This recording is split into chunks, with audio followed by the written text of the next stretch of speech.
Hi guys, JH6, I appreciate you guys watching. So we're going to talk about Mr. Garner. I'm going to go up in a little bit of a rant here because I got to tell you guys, I definitely think the police made a mistake. They did a horrible job. They neglected their job, and because of that, resulted in Mr. Garner being killed. So with that being said, I'm going to look at both sides and I'm going to tell you a little bit of ish. I don't have anything, so you know, it's just going to come out of my brain. But I got to tell you, tonight 10:30 Eastern time, we're going to do a chat, so stay tuned. We're going to talk more about it. I got to tell you guys, the biggest issue that we see in here in this situation is the fact that a lot of cops, police officers nowadays, do not de-escalate a situation. I'm going to talk about that, de-escalation. You guys know I work as a police officer in the base for a couple of years. I was a supervisor. So I supervised many calls, and I went to everything from child neglection, child molestation, rapes, you know, stabbings, neighborhood dispute, domestic assault, larceny, damage to government property. I've been on fights with multiple dudes, and I see many different things. But one thing that you got to keep in mind is the escalation. When you show up to a situation as a police officer, you need to de-escalate the situation. You don't need to escalate it. You need to bring it down. And that's something that we're not seeing. Sometimes you cannot take things personal. I've been in calls where people tell me to go and F myself. Like straight out. And call me every name in the book that you could ever think about. Like the guy was like spitting, spit coming out of his mouth. Like flipping out. You cannot escalate the situation.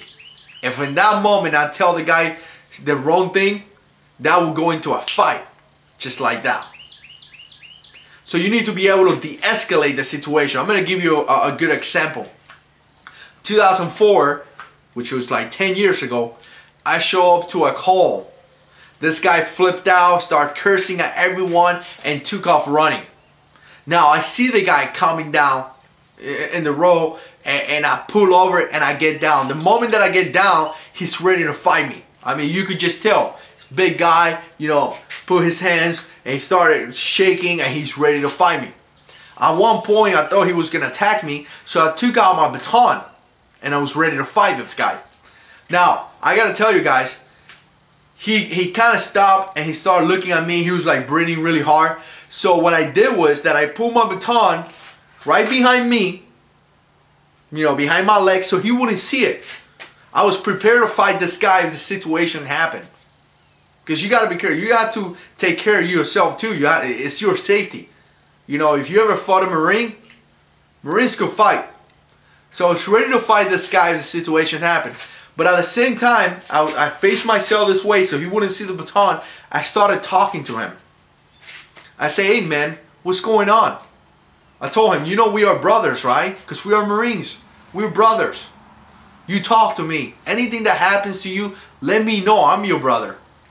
I understand that in this situation, it's a little bit different because they don't have that Marine connection. So this is a little bit different situation where what I'm trying to prove is that sometimes you need to talk to people. The guy started to cry. Like he started to cry. And he told me, I don't want to kill people anymore. I just don't want to kill people anymore. You know, this is 2004. We just came back from 2003, the war in Iraq. So this guy was a tanker. He drove tanks.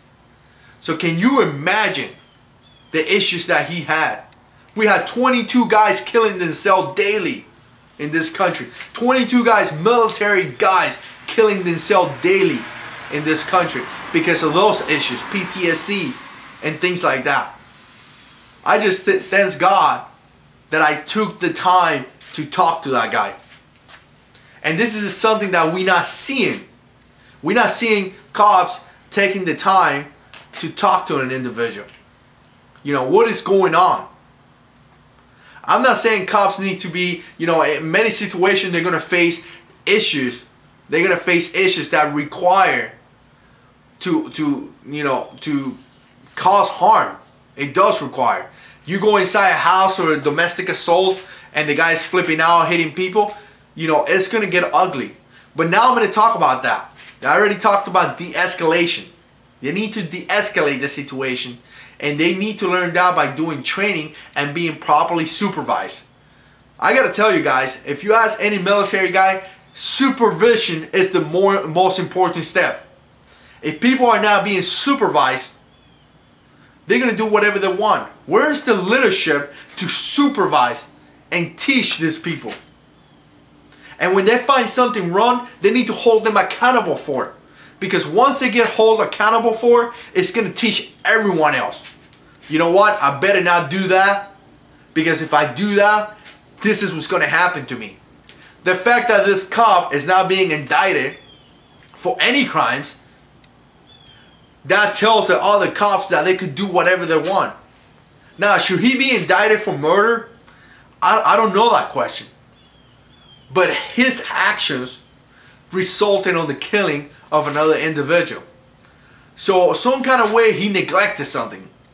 Now, I'm not super smart. I left out to the lawyers. But some kind of way he neglected. His action resulted in an individual being killed. So to me, that sounds like something should be done. But let me talk about something. I talked about sometimes a cop is going to have to get into a fight. So now we're going to talk about the proper force for a case. In this situation, the proper force was not utilized. This situation, the cop utilized a technique that should only should be utilized on the last resort. Just as this gun. This gun should be utilized only in last resort. If something happened where you have no other choices, and that individual is going to commit seriously bodily harm, meaning that he's going to possibly kill you or possibly kill somebody else, you are authorized to use deadly force. Use this weapon as a deadly force. That's what he did. He utilized not a weapon, but a technique that should only be utilized when no other means are in place. That's what he did. How do I know that? Well, that's simple, because I did the training. You know, I went all the way to brown belt in the Marine Corps. And you know, after brown belt, you got the black belt. So I did many years of training. And a chokehold will kill a person in 8 to 15 seconds. Could possibly kill a person. I may be a little bit off by the seconds, but in about 8 seconds, you could kill a person. Meaning that is a technique only utilized as a last resort. So why did he use that technique? The crime didn't match. If it was a crime, the crime didn't match the force. You know, it would be the same thing of being shot with this gun if you're selling cigarettes. It was the same thing. He utilized not a firearm, but he utilized a technique that caused the same damage possibly of a firearm and killed Mr. Garner. So because of that, guys, I got to tell you, I'm definitely thinking Mr. Garner was killed. Something should have happened to that cop, and it's just crazy that nothing happened. Now, I got to tell you something, guys. With that said, this is one of those situations where people could make it different. People will make it different. If you're watching the news is already trying to make this a racial matter. You know, blacks versus white. They're trying to divide us. Don't let the news divide the people.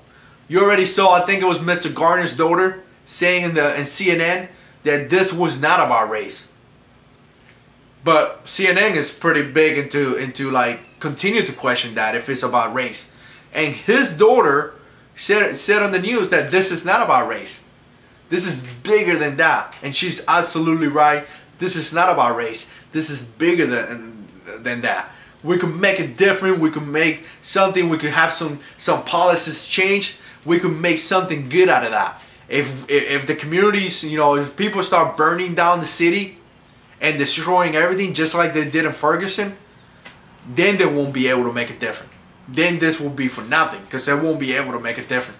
So, excuse me. So definitely take a look at that. I definitely think Mr. Garner was murdered. something should happen to that cop. Something has to happen. He should be judged. He should have a chance to defend himself, because in this country you're innocent to proven guilty, and he should go through our legal system and actually being judged by his peers. So, citizens here in the community. So definitely, I just can't believe that didn't happen. I appreciate you guys watching. Let me know what you guys think down in the comments. I definitely appreciate your support as always. Stay tuned for tonight's chat. Hopefully we do it about 10:30 Eastern time. Like always, if you like the video, click like. If you want to share the video, share the video. If you want to subscribe to the channel, subscribe to the channel. And as always, God is in control.